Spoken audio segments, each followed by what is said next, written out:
নমস্কার বন্ধুরা, আমি চন্দ্রা। আপনারা দেখছেন চন্দ্রাস কিচেন। বন্ধুরা, আজকে আমার কিচেনে রয়েছে মোচার চপ। তাহলে চলুন বন্ধুরা দেখে নিই আজকে আমার মোচার চপের রেসিপিটা। আমি মোচার চপ বানানোর জন্য এখানে আমি মোচাটাকে ভালো করে বেছে ধুয়ে সেদ্ধ করে নিয়েছি। আর নিয়েছি এখানে 1 চামচ ধনে গুঁড়ো, 1 চামচ জিরে গুঁড়ো, 1 টুকরো আদা, 1/2 চামচ লঙ্কার গুঁড়ো আর 1/2 চামচ হলুদ গুঁড়ো। আর নিয়েছি এখানে একটা আলুকে সেদ্ধ করে রাখা মোচাটাকে আমি ভালো করে হাত দিয়ে একটু মেখে নেবো। আর সঙ্গে আলুটা গ্রেট করে ওর মধ্যে দিয়ে দেবো। তাকে এইভাবে হাতে করে ভালো করে মেখে নিয়েছি। এবার আমি গ্যাসে একটা কড়া বসিয়ে দেবো। কড়াইটা আমার গরম হয়ে গেছে। কড়াইয়ে আমি তেল দিয়ে নিয়েছি। এর মধ্যে আমি 2টো জিরে ফোড়ন দিয়ে দেবো।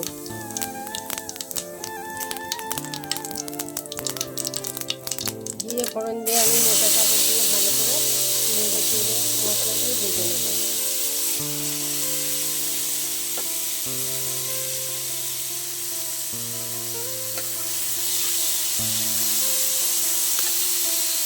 করে রাখা আলুটাকে আমি গ্রেট করে নিয়েছি। এটা আমি এখন মোচার মধ্যে দিয়ে ভালো করে নেড়ে চেড়ে নেবো।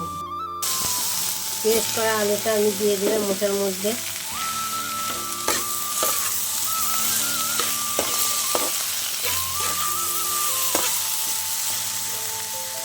এই সঙ্গে আমি দিয়ে দেবো যে মশলাটা আমি রেখেছিলাম সেই মশলাটা,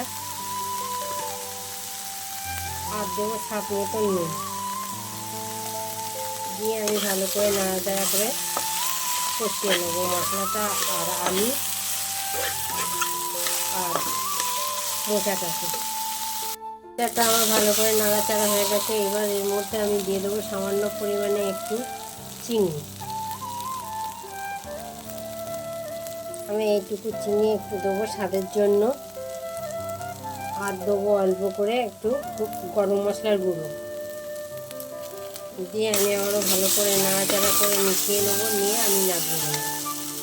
মোচার চপ করার জন্য আমার মোচার সবজিটা রেডি হয়ে গেছে। এবার আমি এটাকে একটা থালার মধ্যে ঠান্ডা করতে দেবো।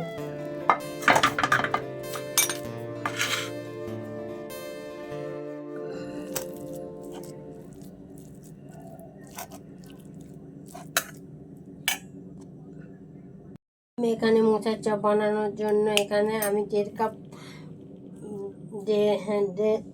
কাপ বেসন নিয়েছি। আর এখানে নিয়েছি পরিমাণ মতো নুন। আর নেবো অল্প একটু লঙ্কার গুঁড়ো।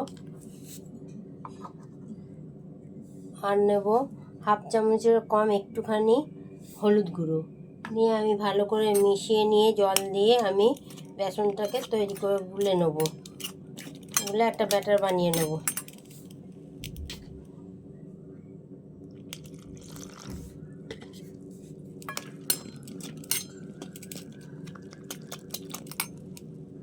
মোচার চপের জন্য যে আমি মোচার সবজিটা তৈরি করে রেখেছিলাম সেগুলোকে এইভাবে আমি একটা একটা করে সমস্তগুলোকে তৈরি করে নিয়েছি। আর এখানে যে আমি মোচার চপের জন্য আমি যে ব্যাটারটা গুলে নিয়েছি আমি বেসন দিয়ে, সেটাকে এইভাবে আমি ঘন করে গুলে নিয়েছি।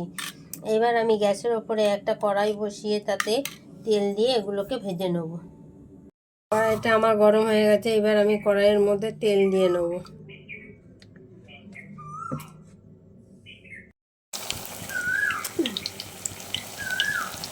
এইভাবে আমি মোচার চপগুলোকে একটা একটা করে বেসনের মধ্যে ডুবিয়ে আমি তেলের মধ্যে দেবো। দিয়ে এইভাবে আমি সবগুলোকে তৈরি করে নেব।